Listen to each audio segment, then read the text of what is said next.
مہینہ آ چکا ہے جب بہرحال بالکل عنقریب آنے والا ہے، شروع ہو جائے گا ربیع الاول، نبی اکرم صلی اللہ علیہ وسلم کی پیدائش کا مہینہ ہے، تو کون سا ایسا شخص ہے جس کو رسول اللہ صلی اللہ علیہ وسلم کی پیدائش پر خوشی نہ ہو؟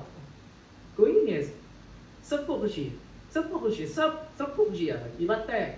ٹھیک. سوال یہ کہ نبی اکرم صلی اللہ علیہ وسلم جب پیدا ہوئے تو صحابہ نے کیسے منایا اسے؟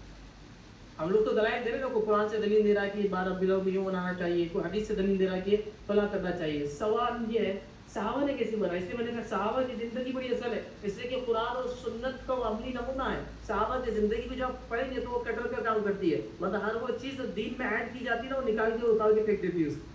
تو سوال یہ ہے کہ ربیع الاول کا مہینہ صحابہ کی زندگی میں آیا، 100 سال تک صحابی، مطلب 110 ہجری میں آخری صحابی کا انتقال ہوا، مطلب رسول اللہ صلی اللہ علیہ وسلم کی زندگی کے بعد 100 ایئرس تک صحابہ جیے.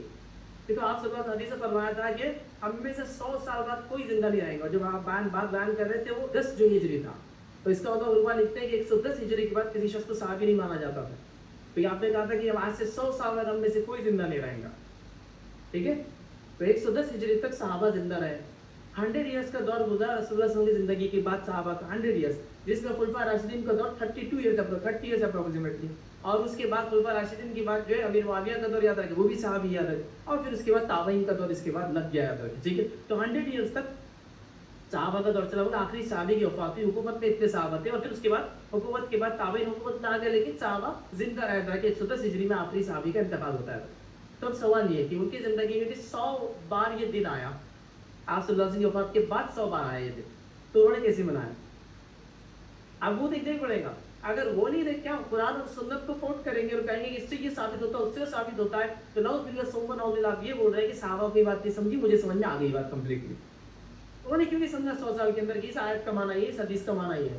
تو اسی لیے اللہ رب العزت نے کیا بات بیان کی کہ جو کوئی رائے ہدایت کے واضح ہونے کے بعد نبی کی مخالفت کرے وغیر سبیل المؤمنین، اور صحابہ کے طریقے کو چھوڑے، نولیہ ما تولی، ہم اس کو اسی راستے پہ چلا دیتے، ونصلہ جہنم، اور اس کو جہنم میں ڈال دیتے، وہ ساتھ مسیرہ، بہت برا ٹھکانہ رہنے کے لیے.